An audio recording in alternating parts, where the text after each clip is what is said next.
नमस्कार भाइयों बहनों। आज का वीडियो ये भी एक जानकारी है।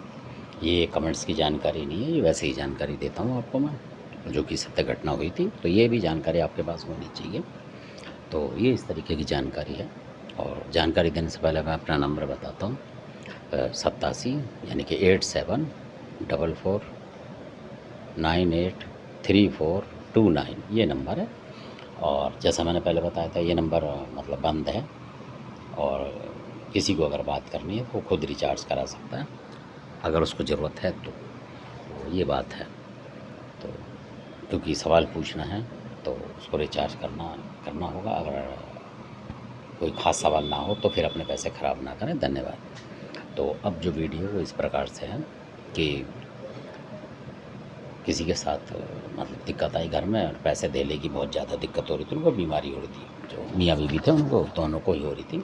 उम्रदार थे वो, मतलब 40-45 साल के करीब। उनके 2-4 बच्चे भी थे, 4-6। तो इस तरीके से तो उनको सबको दिक्कत होती थी ज़्यादा, बीमारी कहीं कुछ, तो ज़्यादा परेशान हो गए। फिर उन्होंने सोचा, जैसे किसी ने बोला कि किसी लड़के को भगत बना देते हैं, क्या पता बीमारी ऐसे कटे, ये है वो। इस तरीके से उनके पिताजी भी मतलब ज़्यादा जानकार नहीं थे ना, वो भगत वगत थे, कुछ ऐसे ही मतलब थे। कोशिश करी थी पर हो नहीं पाए थे, तो वैसी पूजा पाठ वही करते थे ऐसे ही, बिना भगत बने।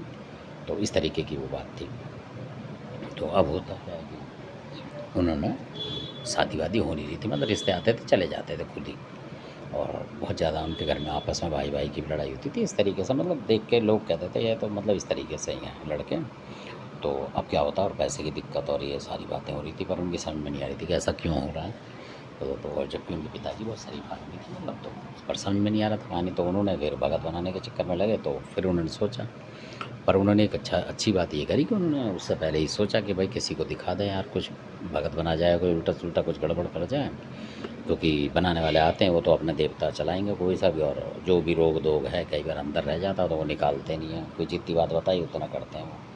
तो ऐसे बहुत सारे लोग हैं जो कि आज परेशान हो रहे हैं। तो इस वजह से तो अब क्या होता है कि जिनकी बता रहा हूँ, उन्होंने जब कुछ दिखाया किसी को, तो अब दिखाने के बाद क्या है उसमें हुआ, जो देवी देवता को कई भगत होते हैं, उनकी ऑरा होती है अपनी अलग, और कई भगत की ऑरा अलग होती है। तो कई लोग अपने देवता बुलाते हैं, जो बात हुई वो बताते हैं। और कई ऐसे होते हैं कि जो ज़्यादा छांटते हैं, उनके देवता ज़्यादा छांट देते हैं। तो उसी तरीके के भगत थे, जानकार घरेलू भगत थे। तो उन्होंने जब छांटा तो उसमें निकला, तो ये बताना ज़रूरी है। तो उसमें निकले उनके ही घर में जैसे कोई व्यक्ति थे जिनकी शादी मतलब हो रही थी, और फेरे पे मर गए। मतलब वो फेरे से पहले मतलब मर गए, शादी से पहले मतलब तैयारी पूरी थी उनकी, मतलब फेरे नहीं हो पाए और वो मर गए इस तरीके से। तो अब मरने के बाद जो उनका नाम था, तो उनको पता था नीचे वालों को जो थे उनके, और कि हाँ इस तरीके का कोई व्यक्ति मरा। तो उन्होंने उसको आहूत बना के पूजने लगे। मतलब सब असली बात ये थी, उसको आहूत मान के वो पूजने लगे कि भाई यही आहूत है, कुंवारा है क्योंकि आहूत है। पर उन्हें पता नहीं कि वो रोग में मरा था। असली बात तो ये थी। तो अब वो शादी नहीं होने दे रहा था किसी की भी, और पैसे की बहुत बरकत दे रहा था क्योंकि वो परेशान था। तो आप यकीन नहीं मानेंगे कि जिसने भी उनको पकड़ा, जो जानकार थे, उन लोगों ने जब उसको पकड़ा तो और पूछा, जैसे देवता ने जोड़ दे के, क्योंकि उनके घर वालों ने बोला भाई ये तो हम तो तेरे को आहूत मान के मतलब पूजने की कोशिश कर, पेड़े पेड़े चढ़ा रहे हैं इस तरीके से, क्योंकि तेरी शादी हुई नहीं तो तू कुंवारा माना जाएगा। उस तरीके से आहूत की लिस्ट में आ रहा है। उनके जो घर के पिताजी थे वो शरीफ थे, पर बोलते थे वो किसी भी देवता से इस तरीके से। तो उन्होंने बोला कि भाई हमें क्यों परेशान कर रहा है, इतने टाइम से हम तेरा ये सब लड्डू प्रसाद जो भी पेड़े दूध पेड़े सब चढ़ा रहे हैं, फिर क्या पंगा है, और ऐसा क्यों कर रहे हो, ये है वो है इस तरीके से। तो उसने फिर बताया, मतलब गुस्से में आ गए कि जब मेरी शादी नहीं हुई तो मैं तुम्हारी लोगों की कैसे होने दूँगा, और मैं तो खुद मतलब परेशानी में था इस तरीके से, तो तुम्हें परेशान क्यों नहीं करूँगा, ऐसे करके वो बोला। तब उनके पिताजी को समझ आई। तब उन्होंने उनसे बोला, जो भगत जी थे जिन पे देवता आ रहा था, देवता महाराज से, महाराज देवता महाराज ये हट सकता है क्या।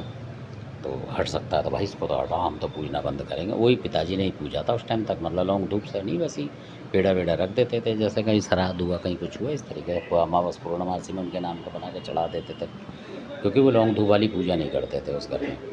तो इस तरीके से तो उसने बोला देवता ने कि हाँ मैं इसको पकड़ के ले जाऊँगा, पर इसको ना दोबारा याद नहीं करना आपको, मतलब मनाना नहीं है कहीं दोबारा पूजा करो इस तरीके से। तो वो लेके चले गए। फिर वो घर हो गया ठीक। अब ठीक होने के बाद क्या होता है कि जब वो ठीक हो गया, अगर मेरी उस तरीके से, तो उसने खुद बताया कि मैं फेरे में मर गया था, तो इस तरीके से मैं मतलब वो हूँ, क्या नाम, परेशान था, इसलिए आपको परेशान कर रहा हूँ। उसने साफ बोला एकदम से। तो फिर वो देवता पकड़ के उसको ले गया आपने जहाँ भी। तो ऐसा भी होता है कई बार, आपने देखा होगा। तो पर उनके शर्त ये होती है कि जो बाकी के बच्चे हैं, कोई भी उनके घर का परिवार का, वो अगर उसको दोबारा मानेगा तो वो आ जाएगा, ये भी इसमें 100% बात होती है। तब उसको याद नहीं करना, ना उसके नाम का प्रसाद निकालना होता, क्योंकि वो रोग में गया है। और जब उसने बोला कि मैं तुम्हारा नुकसान इस तरीके से, तो इसका मतलब वो नुकसान करेगा, क्योंकि उसके पीछे नेगेटिव शक्ति भी है। तो इस तरीके से उन्होंने दोनों चीज़ों को पकड़ कर और ले गए और कहीं और स्थान पे दे देते हैं। तो इस तरीके की बात थी। तो ऐसा भी होता है कई बार। तो ये देखना चाहिए आपको कि जिस अभूत को मान रहे हैं उसके पीछे कोई नेगेटिव चीज़ तो नहीं है, और आप दे रहे हो और फिर भी पैसों से मोहताज हो रहे हो, परेशान हो रहे हो, तो एक कारण ये भी है। धन्यवाद। अपने वीडियो देखा, अच्छा लगे सब्सक्राइब शेयर कर लाइक करो। धन्यवाद।